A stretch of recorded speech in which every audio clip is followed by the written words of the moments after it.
खबर है सावली तहसील से, जहां बड़ी संख्या में महिलाएं अपने बालकों को लेकर एक संस्था कार्यालय पर पहुंची और संस्था पर कार्रवाई करने की मांग की। तो आइए जानते हैं क्या है पूरा मामला। सीटीवी प्रतिनिधि प्रवीण गेडाम की इस खबर में।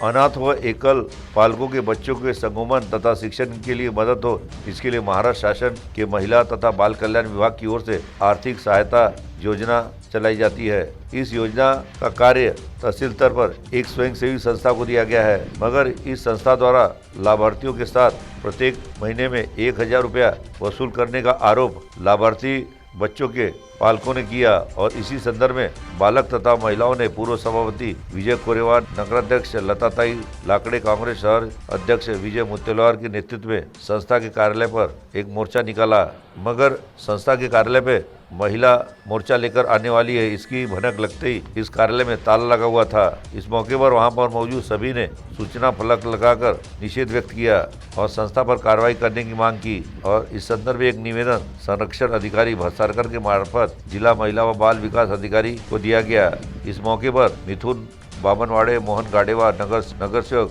प्रफुल्ल लाड़के, प्रवीण गेडाम तथा सैकड़ों महिला तथा बच्चे सहभागी हुए। तो आई सुनते हैं वहाँ पर मौजूद नागरिकों ने इस संबंध में क्या आरोप किया, स्वयं उन्हीं जुबानी। कोटवार जिबगावरून बोलताय मी। हा पंचायत समितीला फॉर्म भरली होती, तिथे मला माझे पैसे बरोबर येत होते। नंतर इकडे हा संस्थेकडे माझं नाव आलं, तर हिनं सांगितलं का नवीन नाव इकडे आल्यामुळे तुम्हाला नवीन फाईल बनवावी लागेल। त्याच्यामुळे आम्ही फाईल बनवली। नंतर तिनं 1000 रुपये मागितले। तर आम्हाला वाटलं की पहिली फाईल आहे इकडे नवीन, तर मागत असेल पहिल्यांदा तर देऊन देवा म्हणून आम्ही पहिल्यांदा 10,000 रुपये देऊन दिले तिला। आता तिने प्रत्येक महिन्याला आम्हाला पैसे मागणी करत आहे। न दिल्यास तुमचे बंद होईल, आम्ही देणार नाही, पैसे टाकणार नाही, अशी ती आम्हाला धमकी देऊन राहिली आहे। तर हिच्यावर कारवाई झालीच पाहिजे ना। आम्ही हा संस्थेवर कारवाई झालीच पाहिजे। आमची परिस्थिती डाऊन असल्यामुळे आमच्या मुलांना शिक्षण पाण्यासाठी आम्ही ही योजनेचा स्वीकार केला। आमच्याकडे जर हिला देण्यास पैसा असता तर आम्ही कशाला हे संस्था स्वीकारली असती। माझं नाव सोनाली रवींद्र संतोषवर आहे। मी ही योजना निघली म्हणून फॉर्म भरली, आधी पंचायत समितीला भरली होती। आता ही संस्था काढल्यामुळे आमच्या संस्थेकडे नाव आले दोन्ही मुलीचे। माझी मुलगी एक 12वीमध्ये आहे, एक 8वीमध्ये आहे आणि यांच्याकडून आम्हाला फोन आला का तुमचे डॉक्युमेंट्स आणून द्या। मी आणून दिली। त्याच्यानंतर ते महिन्यात तुमचे पैसे येईल म्हणे। त्याच्यानंतर मला माझ्या मुलीला एकदा 24,000 आल्यामुळे मला 2,000ची मागणी केली आणि छोट्या मुलीला 4,000 आल्यामुळे 1000 रुपये मागितली। मी एकूण 3,000 रुपये दिली। नाही देत म्हटली तर मला म्हटली का तुमचे समोरचे पैसे येऊ शकत नाही, एवढे पैसे द्यास लागन असे म्हटल्यामुळे मी तेवढे पैसे तिला देऊन दिली।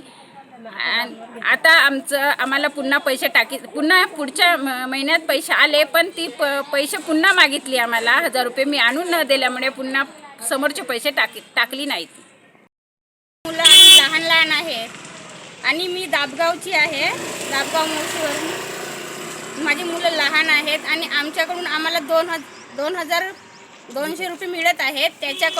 त्यातूनच आम्हाला 1000 रुपये ते मागत आहेत, दर महिन्याला मागत आहेत आणि आम्हाला धमकी देत आहेत ते तुम्ही जर पैसे नाही द्याल तर मग तुम्हाला मी पुढे तुमचे पैसे नाही टाकू।